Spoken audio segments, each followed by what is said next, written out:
And now look at the Trog. They see that kill feed. They're And pushing. that's it. They're gonna get him. It's done. Sonics go down in 4th place. As Sparkingg still alive. Sparkingg with 11 kills. A solo performance for the ages. Actually, one of the best solo performances I've ever seen. What?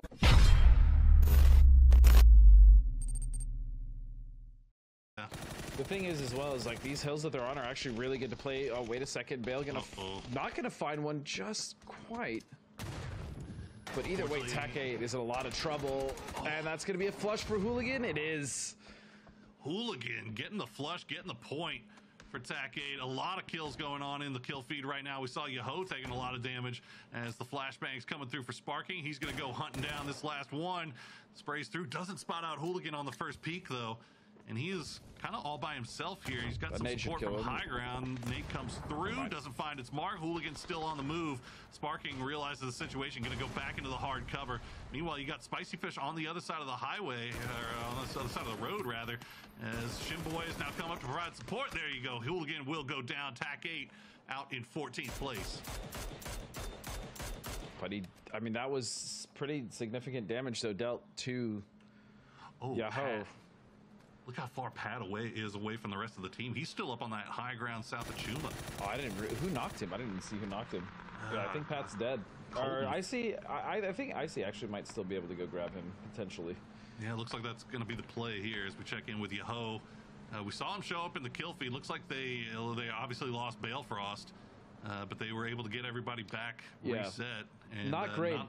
But the position they find themselves in is good for him. It was the right play. It was definitely the right play. He just got caught. It would have paid off too. Spicy Fish now down to Icy Flex as Yaho starting to work around on that south side. They've got that high angle. Icy Flex trying to make it through the smoke. Not going to matter. Sparking's going to get him. 6 kills now for Yaho as they've managed to turn things on here in game number 2. Man, if Sonics can actually hold Trog. It's like all these teams that had these good positions, good setups, good compounds are just like right on the edge of being outside a circle. And now Yaho going to try to send it through and try to find somewhere to play, but Dodge right there ready and waiting. Ethan will spray down into Shinboy. Won't get much damage done. Try to follow it up with a frag grenade. Does not look like it'll find the mark though, so Dodge will pull back here once again. Shinboy waiting for some support. And there, I mean, there's a few positions I can see on the map that could be played, but it's not easy to get to those. On top of the fact it's not even to hold those, right? Because it's just like a shack and one. There's like a little hill that Dodge could potentially play on the other side of that, but they have to worry about getting crested by the Sonics, and it's so just because the angles are there. This is another really rough circle, Poro. It's a really rough circle to play. Real tough. Trogs still have to come in from the west. Like, this is a mess. Yeah, this is the two big fights going on right now. Yaho versus Dodge.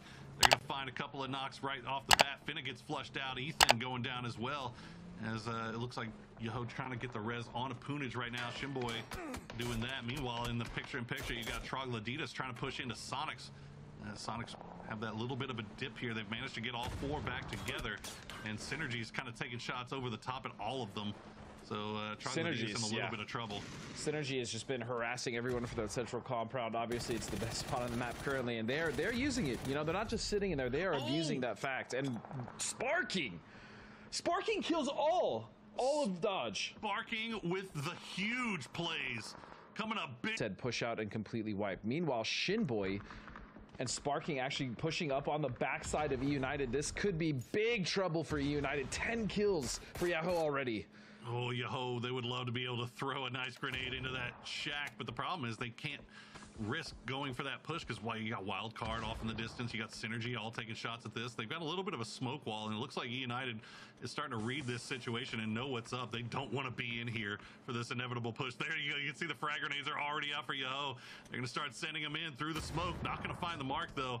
Yeah. E United will stay alive. That's what we were worried about. Adam will find the angle on a Poonage, gets the knock, gets the flush, and now Yaho has to pull back once again and reset.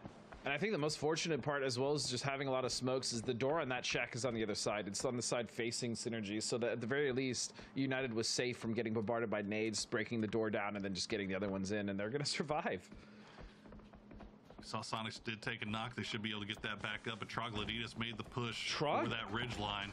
They get away with it. Here we go. The push coming through. Molotov gonna land right on the door. Oh, he's burning. Not even, he's missing the spray though. Snaker's actually avoiding the fire for right now. Mime Again, as Mime gonna come in from as well. It's down to just Relo Sparkingg 1v1 through the smoke, through the flames. Kickstart's gonna be sitting right on top of a grenade right there. He's gonna go down, and Relo goes down to that same grenade as Sparkingg adds to his kill total. 13. I think Sparkingg has 13 alone right now.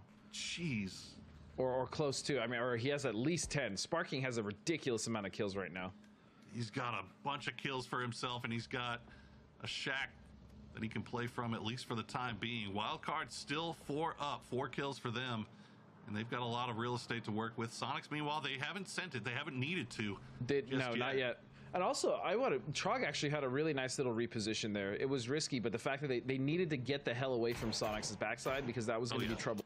Still having, I believe they have 3 inside the warehouse, 1 inside the long building, and that's going to be Danny. That's holding off the push as Sonics will hop 4 deep, and here we go. Where are they going to go? Just right there to the other side of the road. I mean, this is exactly what I thought they were going to do. This is their best play. Oh no, Sparkingg. That nade though. That nade could be really. Oh, puts it in his pocket. 1 down as Tickleton goes down, but Sparkingg gets knocked very, very low. He's got to stop for that heal. Silzen will do the last bit of damage, and he will be the last one alive. Silzen. Sparkingg is the reason Sonics already haven't pushed across and won this game. Sparkingg has literally been holding Sonics in this trench by himself without any nades. He just had that one initial nade he got the knock from, but he has been absolutely harassing the Sonics with an amazing solo performance. And now Trog is going to be able to push up on this because of Sparkingg. Synergy getting so fortunate there. Yes. Because, I mean, like you said, they were down to 1, but who's going to push? Like, nobody There's no one to push, exactly. Oh, and Sparkingg is just a menace. Oh my God, he gets 2. And now look at the Trog. They see that kill feed. They're pushing. That's it. They're going to get him. It's done. Sonics go down in 4th place. As Sparkingg still alive. Sparkingg with 11 kills. A solo performance for the ages. Actually, one of the best solo performances I've ever seen. What a game for Sparkingg, man. Especially because of the fact of how early he lost teammates. Sparkingg has been alone for so long. Another one. And he's about to wipe 3 teams now solo. Ooh, Benya. Benya gets him 1,400 damage for Sparkingg. 12 kills. Holy hell, dude. That's crazy. This is a crazy performance. And he finally goes down. Kill Dembo ends the streak, but damn, Poro. What an unreal individual performance as Kildemo. He's just going to go down to the blue. Synergy will get the win in game number 2 with 6 kills. United and Sonics tied up in first place, but a big factor in that is going to be Yaho, and most notably Sparkingg, who managed to rack up a ton of points for his team and put on a powerhouse performance. Before we jump into all of that stuff, though, okay, 250, remember we have placement points as the decider in our tiebreakers, not kills, so that's going to be very important if we keep seeing it be this close, Clover. Yeah, and obviously placement points is something that we've been seeing a lot of these teams do. United, Sonics, they've been up in the late game, especially Sonics today, having a decent start. But, I mean, Poro, it was Poro and them said, like, I can't get what happened with Sparkingg out of my head. Like, I can't think of anything else except for what we just saw. So look, we'll just go back and look at a whole bunch of Sparkingg, because that's what we all want to see, right? Yeah. No, okay, before we start, we'll look at this play that started with Yaho, right? We kind of lost Balefrost early, a little bit of concern because Yaho have been struggling a bit in terms of finding kills today. And that all changed when Sparkingg said, you know what? Why don't we just kill everybody in the lobby today? It started out there with that TAC 8 fight, continued on with Dodge, and I'm pretty sure at some point Sparkingg probably did damage to at least one person on every team in this lobby. Okay, maybe not that. That's a bit of a stretch because there are other teams on the opposite side. But really, this is the Yaho that we've come to love.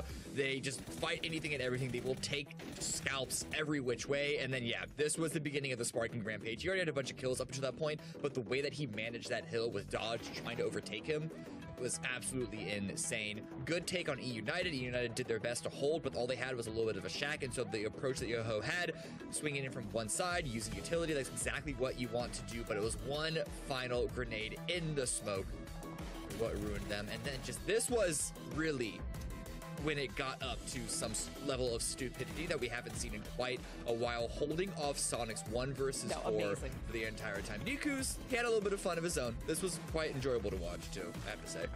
Yeah, okay, we were watching this, and Niku's, goes up right on top of here. Pippa swings around the corner, and I screamed. Like, this is how I would have screamed in real life if I was playing this match of PUBG. But the fact that he kept his cool up till the very end, the thing that really hurt in that fight is he just ran out of ammo. But yeah. Sparkingg, still, like, knock on H-Win, knock on Singleton, Shrimzy.